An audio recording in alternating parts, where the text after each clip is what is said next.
Allah nəyi buyurubsa öz dərgahından onun buyurduqlarının hamısı haqdır, gerçəkdir və mütləq baş verəcək.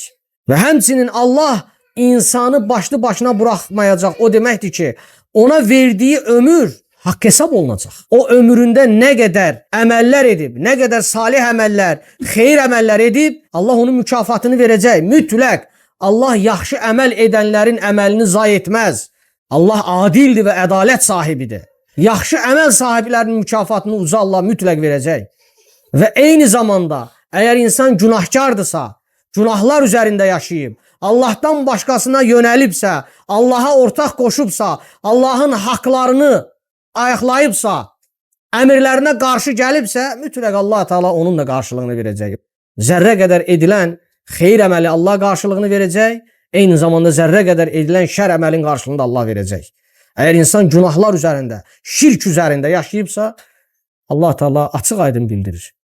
İnnallaha la yaghfiru an yushraka bihi. Şübhəsiz ki, Allah ona qoşulan ortağı bağışlamayacaq. Ona görə insan bilməlidir ki, o başlı başına buraxılmayacaq qiyamət günü. Mütləq diriləcək, ona verilən ömür ki var, etdiyi bütün əməllərin qarşılığı ona veriləcəkdir. Salih əməllərində, eyni zamanda pis əməllərinin də. Ona görə insan üçün fürsətdir bu dünyada